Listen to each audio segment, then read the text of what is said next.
Hello ladies and gentlemen, I am the Jameus, and welcome to another edition of TWM Talks Indies. Today, I'm joined by the incomparable owner of Five Factory Pro Wrestling, Katey Harvey. Katey, how are you doing today? I'm good, yeah. We just finished a brilliant show that I'm really happy with, so it's a good high today. That's episode 27? 28. 28. Be sure to check out episode 28. Man like DeReese, Leon Slater have a tremendous main event challenging for the Irish Tag Team Championships. So it is cannot miss. Believe me, you want to check that out. But today we are here to talk about Fight Factory Pro in general. So I have a couple questions. The first one is one thing I've noticed throughout the shows. For me, I got into it with the both teams, and with the current crop, you have PB&J. You have LJ Cleary. Ooh, the energy he brings at the start of the show is just incredible. Do y'all put an emphasis when training on character in addition to fundamentals and the in-ring aspect? Is that an important part of it? Yeah, so what we do in Fight Factory is we try create like all sides for wrestling. So we're very strong on technical wrestling, we're very strong on drills, conditioning, all the rest of it, but your character and your brand are very important. I think we're one of the few training schools out there that actually does seminars and classes on branding and character as opposed to just in-ring stuff. And it's working, it's sensational. A lot of great talent here at Fight Factory Pro. Be sure to check out talent such as Terry Thatcher, for example. Another question I have for you would be regarding the overall vibe of the promotion. Obviously you have your own building, you run this place a lot, so it provides a camaraderie, kind of like the 90s Seattle punk scene or the LA punk scene of the 2000s. Is that something you've wanted to put emphasis on to build within the community and a community of fans as well as the wrestlers themselves?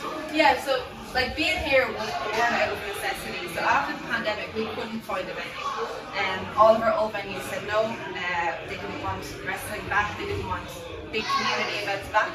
So we had the building, so we decided to transform it and do a bring your own beer once a month show because there was a niche in our section for that. It wasn't happening anywhere else, so we decided that that's what needed to be brought back to the scene. And I used to go to a lot of like punk gigs and stuff growing up, so we're trying to give that DIY, underground vibe. You're going to see your favorite wrestler in Fight Factory before you're going to see them on the big stage. And that's terrific. And I'm glad you mentioned the pandemic. What were the biggest issues and transforming a venue such as this one to fit what you wanted it to be? Well, it was a big decision to decide to take it over because we didn't know when we were going to be able to reopen. So we were paying rent on this place for the entire duration of the pandemic without being able to run a class or have an income. Right. So basically our students had to pay their subs and weren't allowed training. So it's the students of Fight Factory that kept this place alive. And if they hadn't done that, this place wouldn't be alive. It's actually a big culture thing behind me, and that's incredible to think about. I'll give you, this is how much the people of Fight Factory buy it. We did a show a few years ago where the ring van cancelled on us. Okay, I was at work, they rang me, the ring van isn't showing up. And the school was only about a 15-minute walk from the venue, so the trainees took the ring down piece by piece and walked in the 15 minutes to the new venue. Literally board by board, bar by bar, they walked. And it took about 30 minutes because they were carrying these big heavy boards. And by the time I got there that evening, they had the whole place assembled. So that's the kind of spirit that we have here. That's incredible. That's sensational. That's unbelievable. When it came to the pandemic and shutting things down, what was the biggest impact that fans usually what you think about beyond the training aspect? I think probably the mental health of the wrestlers, especially the young people, because all of a sudden everything they loved was taken away from them. Now older people like myself, I was still working from home, I was still doing this, I was still doing that, but your 18-year-old trainee couldn't see their friends, couldn't do their hobbies, couldn't play sport, and that was very, very tough on them. So we tried to keep it going with Zoom calls where we would study matches and online meetups and stuff like that. But I think the pandemic really lit a fire under people at the same time, because when we reopened, we got more trainees than we had in the previous 10 years. We ran, the year after the pandemic, we ran 5 full beginners courses with up to 20 people on each course, because people sat there and thought, well, what am I going to do when the world opens back up? And a good chunk of people said, I'm going to give wrestling a go. There's nothing quite like following your dreams, and sometimes it takes something so drastic to make you take that leap of faith.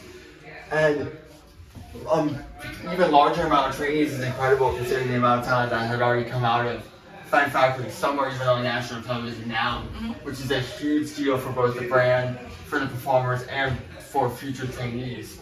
What are some things that y'all are trying to do to get even more people to expand Fight Factory?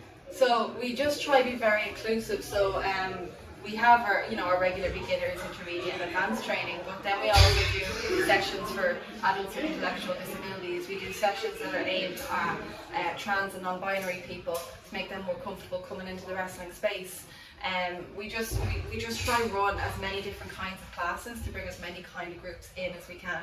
Because wrestling, it was quite a boys' club for a long time. So I think having like a female owner, and then just such a diverse group of people in the gym, we'd just be able to open our doors to everyone, and we've just had a much higher retention rate of people sticking it out because they feel welcome here.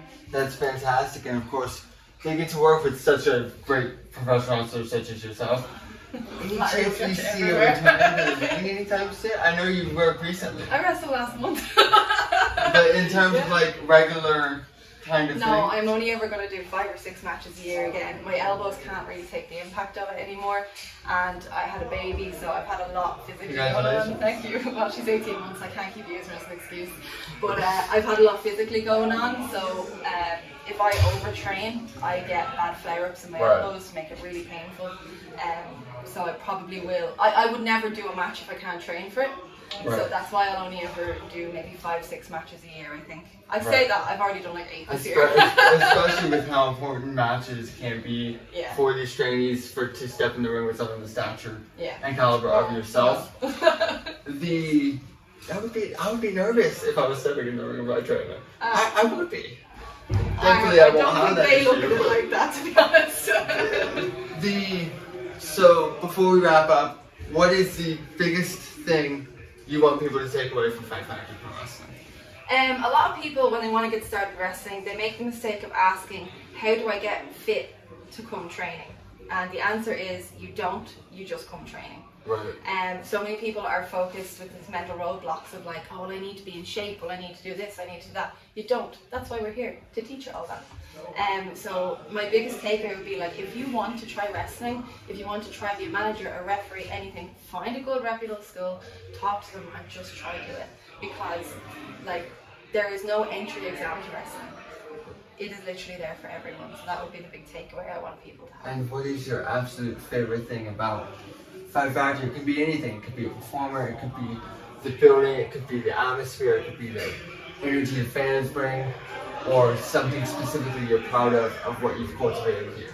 I think I'm just proud in general when the shows are on, but like nothing beats the pride of seeing someone go from like their nervous first training session to like, their big matches. Like Lyra Valkyria, seeing her do WrestleMania weekend was unbelievable, because I was there on her first training session, I got her first bookings outside of Ireland, like we travelled together, so that's incredible.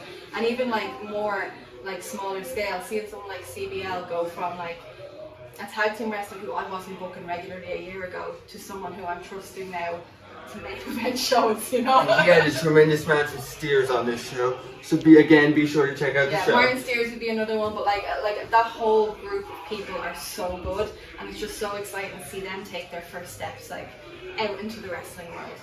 That's so cool.